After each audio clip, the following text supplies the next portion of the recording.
ሰላም ጤና ይስጥልን የተከበራችሁና የተወደዳችሁ በዓለም ዙሪያ የምትገኙ የጣና ቴሌቪዥን ቤተሰቦች እንደምን ዋላችሁ። አክብሮታዊ ሰላምታችን በያላችሁበት የምድር ዳርቻው ሊደርሳችሁ እያልን የጥቅምት 26 ቀን 2018 ዓ.ም የጣና ቴሌቪዥን የቀን ዜናችንን ይዘንላችሁ ቀርበናል። እስከ መጨረሻው አብራችሁን ቆዩ እያልን የሰዓቱን ዜናዎች ርዕሶቹን አስቀድመን እናስደምጣችኋለን። የሱዳኑን ኮሪደር ተጋድሎ በታላቅ ድል አጅቦ እያስኬደው ያለው ፋኖ ዛሬም እርጎዬ ላይ ታላቅ ድል ተቀዳጅቷል።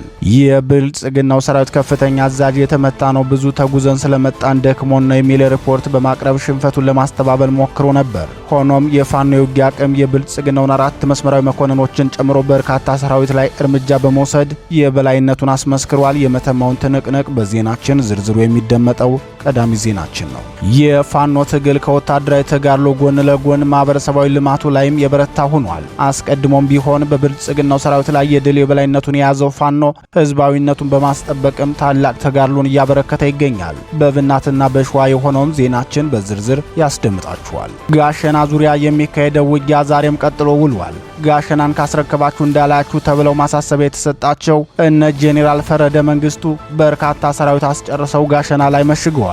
የሰሜን ምስራቅ እዝ ዋና አዛዡ ከኃላፊነት ተነስተው እዙም ከሁለት የተሰነጠቀ ሲሆን በጋሸና ቀጠና የሚካሄደው ውጊያም ከአቅሙ በላይ እንደሆነበት የደረሰን መረጃ ያመላክታል። 26 ሰዓታትን የፈጀው የጋሸናው ዙሪያ ተጋድሎ ሙሉ መረጃ በዜናችን ይዘንላችሁ ቀርበናል። አዲስ ቅዳም ላይ ፋኖ ድል ተቀዳጅቷል።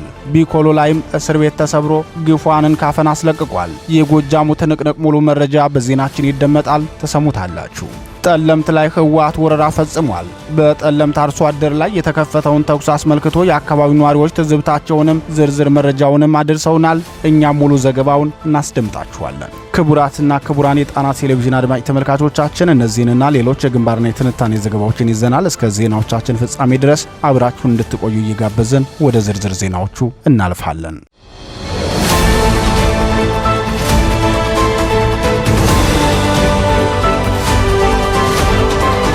የመተማው ትንቅንቅ በፋኖ ድል ቀጥሏል። ተጠናክሮ በቀጠለው የሱዳን ኮሪደር መተማው አውራጃ ውጊያ ፋኖ በርካታ ድሎችን እያስመዘገበ ይገኛል። የአማራ ፋኖ ብሔራዊ ኃይል ደጃዝማች በላይ ዘለቀ 4ኛ ደጃዝማች ኮር በመተማ ወረዳ እርጎዬ ከተማ ላይ በፈጸመው ድንገተኛ የደፈጣ ጥቃት በርካታ የብልጽግናው አገዛዝ ሰራዊት ሙትና ቆስለኛ መደረጉን የኮሩ የህዝብ ግንኙነት ክፍል አስታውቋል።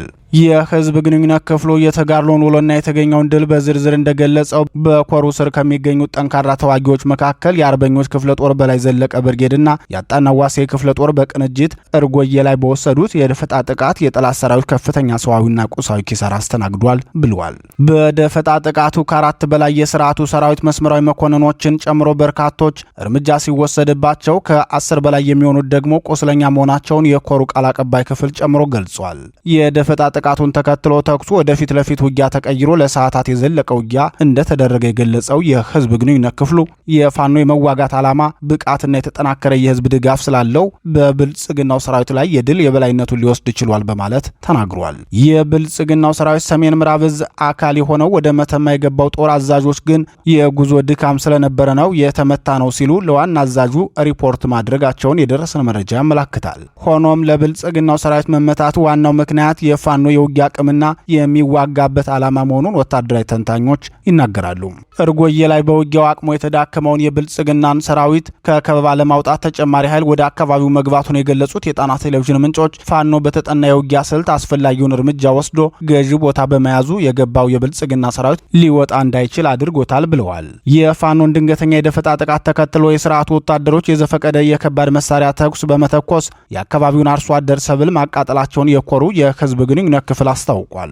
በቀጠናው ከፍተኛ ኃይል አስገብቶ የሱዳንን ኮሪደር ለመቆጣጠር ከፍተኛ ጥረት እያደረገ ያለው የብልጽግናው ሰራዊት ሰሜን ምዕራብ እዝ ያቀደው ወታደራዊ ዘመቻ ሊሳካ ባለመቻሉ በዝርፊያ ላይ ተሰማርቶ እንደሚገኝ የገለጹት ደግሞ የአካባቢው ነዋሪዎች ናቸው። በዚህ ቀጠና የተሰማራው የብልጽግናው ሰራዊት የቆመ እንስሳትን ጨምሮ በሰዎች እገታና ህገወጥ የሰዎች ዝውውር ላይ መሰማራቱን መዘገባችን ይታወሳል። እንደ አካባቢው ነዋሪዎች ገለጻ በአካባቢው በሚገኙ የሚልሻና የብልጽግና አመራሮች ጠቋሚነት የፋኖ ቤተሰቦች ግለሰቦች ናችሁ በሚል የበርካታ አርሶ አደሮች ሀብት ንብረት እየተዘረፈ እንደሆነ አስታውቀዋል።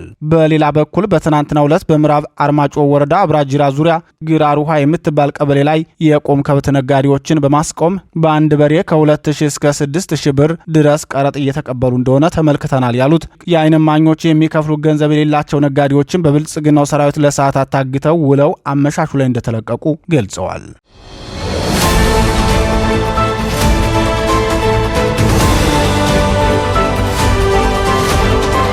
ፋኖ ትምህርት ላይ ያለውን ጠንካራ አቋም በተግባር አሳየም። የአማራ ፋኖ ህዝባዊ ድርጅት በጎንደርና ሸዋ ጠቅላይ ግዛት የሚንቀሳቀሱ ኃይሎች ትምህርት ላይ የጀመሩትን ማህበረሰብ አቀፍ አገልግሎት በተግባር አሳይተዋል። ሸዋ ጠቅላይ ግዛት እዝ ከደጋፊዎቹ ያሰባሰበውን ገንዘብ ተጠቅሞ ለአንደኛ ደረጃ ተማሪዎች ዩኒፎርም አሰፍቶ ሲያከፋፍል፣ ጎንደር ጠቅላይ ግዛት ደግሞ የትምህርት መረጃ መሳሪያዎችን በራሱ ባለሙያዎች ሰርቶ አስረክቧል። የአፋር ሸዋ ጠቅላይ ግዛት እዝ ቃል አቀባይ ክፍል ጣና ቴሌቪዥን እንደገለጸው ሸዋ ጠቅላይ ግዛት እዝ ከጠላት አየር ወለድ ሰራዊት ጋር በየዕለቱ ከሚያደርገው ውጊያ ጎን ለጎን እዙ ተቆጣጥሮ በሚያስተዳድረው ሰፊ ቀጠና ላይ የህዝቡን ፖለቲካዊ፣ ኢኮኖሚያዊና ማህበራዊ ችግሮችን በተግባር እየመለሰ ይገኛል። ህዝብን ለረጅም ጊዜ ሲያማርሩ የነበሩ የመንገድ ችግሮችን አዳዲስ መንገድ በመቅደድና የተበላሹ መንገዶችን በአዲስ በማስተካከል እዙ የመንግስትነት ሚናውን ተወጥቷል፣ እየተወጣም ይገኛል ብሏል። የእዙ ቃል አቀባይ ክፍል አክሎም ኦህዴድ መራሹ የብልጽግና ስርዓት በሸዋ ምድር ባደረሰው የድሮን ጥቃት የፈረሱና የወደሙ ትምህርት ቤቶችን እንደ አዲስ በመገንባት ትምህርት ቤቶችን በመጠገን ለአገልግሎት ዝግጁ በማድረግ አንድም ህፃን ከትምህርት ገበታ ውጭ እንዳይሆን ስራዎች ተሰርተዋል። በመሆኑም ሁሉም ትምህርት ቤቶች ክፍት እንዲሆኑ ከመምህራን ከወላጆችና ከትምህርት ባለድርሻ አካላት ጋር በመምከር በመወያየት የትምህርት ስርዓቱ እንዲቀጥል ትውልድ እንዲማር በማድረግ በኩል የማይተካ ሚና እየተወጣ ነው። በ2018 ዓ.ም ትምህርት ዘመን ተመዝግበው ዩኒፎርም ደብተርና እስክሪብቶን በማጣት ትምህርታቸው እንዳይቋረጥ እዙ በመካከለኛው ምስራቅ ከሚኖሩ ደጋፊዎቹ በተበረከተለት እገዛ ተቆጣጥሮ በሚያስተዳድረው ቀጠና ላይ የሚማሩ ህጻናት ተማሪዎቹን ዩኒፎርም አሰፍቶ አልብሷል ሲል የጀመረውን ማህበራዊ ልማትና የህዝብ ተቆርቋሪነቱን ገልጿል። በታላቁ አርበኛ መከታው ማሞ የሚመራው የአፋር ሸዋ ጠቅላይ ግዛት እዝ በቀጣይም ከትጥቅ ትግሉ ጎን ለጎን በመማር ማስተማሩ ላይ የሚያጋጥሙ ችግሮችን እንደሚያስተካክልና ከደጋፊዎች በሚደረግለት እርዳታም ለተማሪዎች እገዛ እንደሚያደርግ ለጣና ቴሌቪዥን በላከው መረጃ አስታውቋል። ማህበራዊ አገልግሎቶችን በሚገባ በመወጣት ህዝባዊነቱን ያስመሰከረው ሌላው የአፋዳ አካል የሆነው ጎንደር ጠቅላይ ግዛት እዝ በበኩሉ ትምህርት ቤቶችን በመክፈት ለተማሪዎች ለመምህራንና ለወላጆች ከስጋት ነጻ በሆነ መንገድ ትምህርት እንዲቀጥል አድርጓል። እቴጌ ጣይቱ ክፍለ ጦር በሚንቀሳቀስበት ቀጠና ለ2 ዓመት ተቋርጦ የነበረው ትምህርት በአዲስ መልክ ሲጀመር ፈተና የነበረው የትምህርት መሳሪያዎች እጥረት ነበር። ይህን ችግር ከግምት ያስገባው የክፍለ ጦር ዋና አዛዥ አርበኛ ተሾመ አበባውን ጨምሮ ሁሉም የክፍለ ጦሩ አመራር ባደረገው ምክክር በአካባቢው የሚገኙ ቁሳቁሶችን በራሱ በፋኖ አቅም ለትምህርት መርጃ መሳሪያ እንዲሆኑ ጠግኖ አስረክቧል። በዚህ ቪዲዮ እንደሚታየው ፋኖ ከገበያ የሚገዙትን መግዛትና በአካባቢው የሚገኙ ቁሳቁሶችን ደግሞ በማስተካከል የመምህራንን መጻፊያ ጥቁር ሰሌዳ ሰርቶ ለትምህርት ቤቶች አድሏል።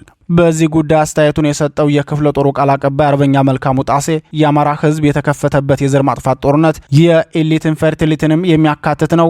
በትውልዳችን ላይ አገዛዙ የከፈተበትን ድምፅ አልባ የዘር ማጥፋት ጦርነትንም ከህልውና ጦርነቱ እኩል የምንታገለው ጉዳይ ነው ብሏል። በዚህ የፋኖ ተግባርም የአካባቢው ህዝብ ለፋኖ የነበረውን ድጋፍ የበለጠ እንዲያሳድግና የሰጠውን እምነትም ከፍ እንዲያደርገው ማስቻሉን አርበኛ መልካሙ ጣሴ ተናግሯል።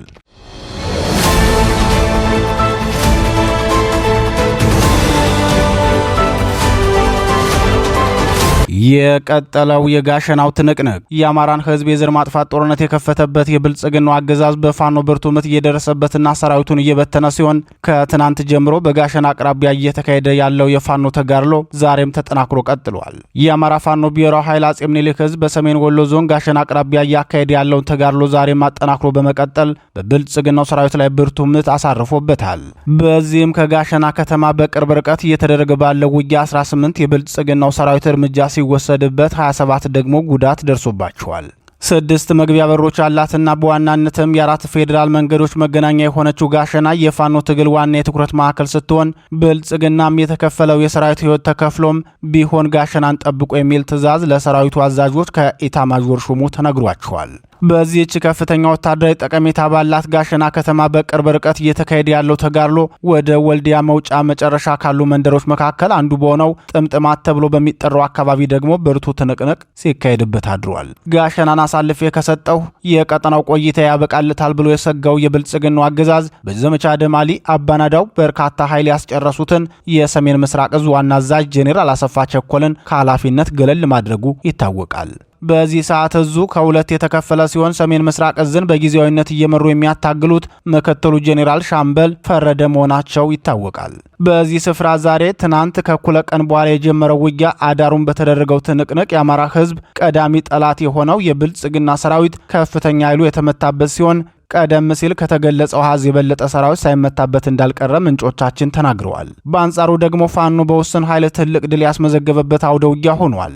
በቅርቡ የደጋው መብረቅ ኮርን መስርተው በምኒልክ እዝ ስር ከተካተቱ ክፍለ ጦሮች መካከል አንዱ የሆነው ደጀን ክፍለ ጦር ጥምጥማት ላይ በወሰደው እርምጃ 8 የጸረ አማራው ብልጽግና ቡድን ወታደሮች እርምጃ እንደተወሰደባቸው የገለጸው መረብ ሚዲያ 15 ወታደሮች ደግሞ መቁሰላቸውን አክሎ ዘግቧል። ይህ ዜና እስከተጠናቀረበት ሰዓት ድረስ የጋሸናው ተጋድሎ ቀጥሎ መዋሉን የገለጹት የጣና ቴሌቪዥን ምንጮች በውጊያው የፋኖ የማሸነፍ ስነ ልቦና የበላይነት የታየበት ሲሆን በአንጻሩ የብልጽግናው ሰራዊት ከአዛዦቹ ጨምሮ ሁሉም የመዋጋት ፍላጎታቸው የወደቀበት መሆኑን ምንጮቻችን ጨምረው ገልጸዋል። ይህ በእንዲህ እንዳለ የአማራ ፋኖ ብሔራዊ ኃይል አፄ ቴዎድሮስ ዕዝ የሰራዊት አደረጃጀት ስራውን በተሳካ ሁኔታ እያከናወነ ሲሆን በዛሬው ዕለትም 201ኛ ኮርን ምስረታ እውን አድርጓል። በዚህም መሰረት 3 ክፍለ ጦሮች ማለትም 54ኛ፣ 64ኛና 74ኛ ክፍለ ጦሮችን ያቀፈው 201ኛ ኮር ዛሬ ተመስርቷል። በኮሩ ምስረታ ዙሪያ ተጨማሪ መረጃዎችን በምሽት ዜናችን ይዘን የምንመለስ ይሆናል።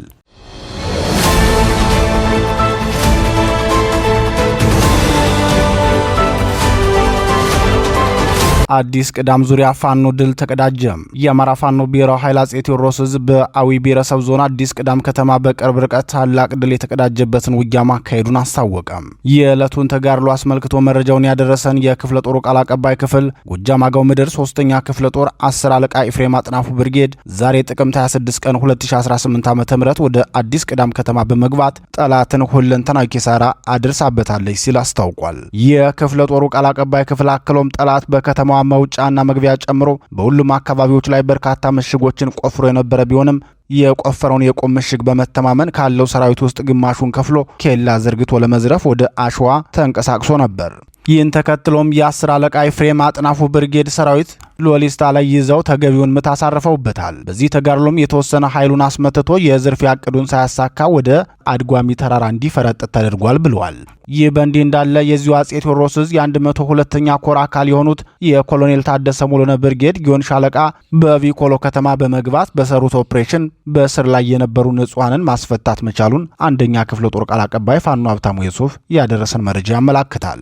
የአንደኛ ክፍለ ጦር ኮሎኔል ታደሰ ብርጌድ አባል የሆነው ጊዮን ሻለቃ ቢኮሎ አባይ እስር ቤት ከፍቶ ነጻ ያወጣቸው ንጹሐን 5 ሲሆኑ እነሱም ብልጽግና በግፍ አስሮ ሲያሰቃያቸው የነበሩት ሁንልኝ ንብረት፣ ዲያቆን አዳም ዋለ፣ ዲያቆን ሃይማኖት ቀለመወርቅ፣ አቶ ቸርነት አየለና አቶ ተሻገር ወርቁ የሚባሉ ግለሰቦች መሆናቸውን ፋኖ ሀብታሙ የሱፍ አስታውቋል። እነዚህ ግለሰቦች በቪኮሎ ከተማ በአማራ ሕዝብ ላይ ዘር ማጥፋት ጦርነት በከፈተው የብልጽግናው አገዛዝ ተይዘው በግፍ እየተሰቃዩ የነበሩ መሆናቸውን ፋኖ ሀብታሙ ገልጾ ሆኖም የህዝብ ልጅ የሆነው የአማራ ፋኖ በትናንትናው ዕለት የጊዮን ሻለቃ አባላት ባደረጉት ውጊያ ከግፍ እስር ቤቱ በማስለቀቅ ወደ ቤተሰቦቻቸው እንዲቀላቀሉ ተደርጓል ብሏል። በየካምፑ የብልጽግና አሽከሮቹ ያለበቂ ምክንያት ያሰሯቸው በርካታ ንጹሐን ወጣቶች፣ ነጋዴዎች፣ አርሶ አደሮች፣ የሃይማኖት አባቶች መኖራቸውን በአፋባ አፄ ቴዎድሮስ ዕዝ አንደኛ ክፍለ ጦር ኮሎኔል ታደሰ ሙሉነ ብርጌድ ነጻ ያወጣቸው ግፏን ተናግረዋል። ግፏኑ አስተያየታቸውን ሲቀጥሉም ሁሉም አማራ የሆነ ወጣት ትግሉን በመቀላቀል ነጻነታችን ማወጅ አለብን። ካልሆነ እድሜ፣ ጾታ፣ የሥራ ድርሻ፣ ሃይማኖትና የትምህርት ደረጃ ሳይለይ አማራ በመሆናችን ብቻ በግፍ እንገደላለን፣ እንታሰራለን፣ እንሰቃያለን። ከዚህ ነጻ መውጣት የምንችለው ጦርነት የከፈተብንን ጠላት ተፋልመን ስናሸንፍ ብቻ በመሆኑ ሁሉም አማራ የፋኖን ትግል ሊቀላቀልና ሊደግፍ ይገባል ሲሉ መናገራቸውን ቃል አቀባዩ ለጣና ቴሌቪዥን በላከው መረጃ አስታውቋል።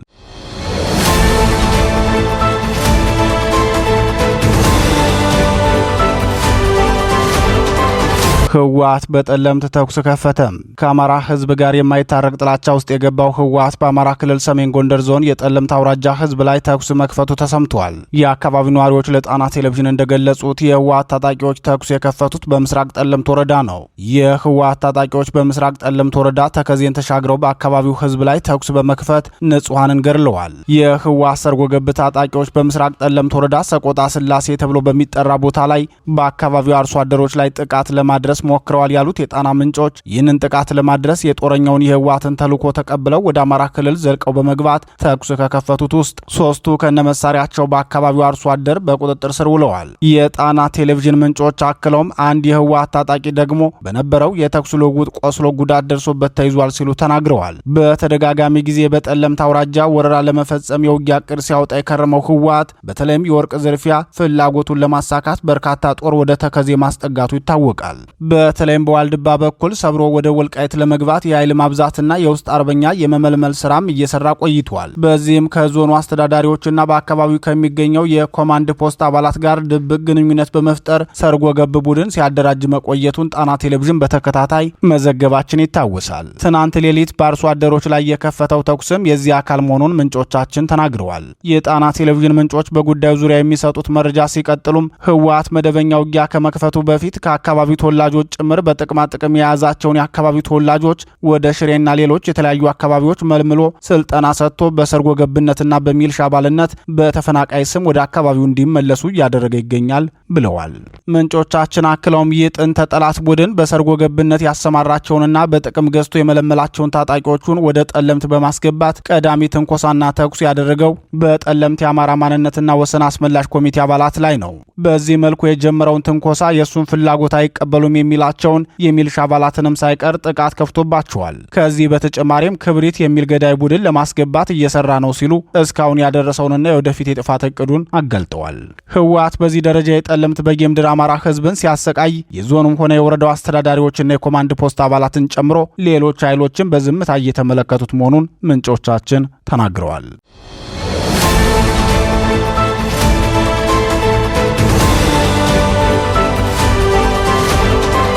የተወደዳችሁና የተከበራችሁ የጣና ቴሌቪዥን አድማጭ ተመልካቾቻችን የቀን ዜናችን የተከታተላችሁትን ይመስል ነበር። በምሽቱ የዜና ወጃችን እስከምንገናኝ በዚሁ ተሰናበትን። ጤና ይስጥልን።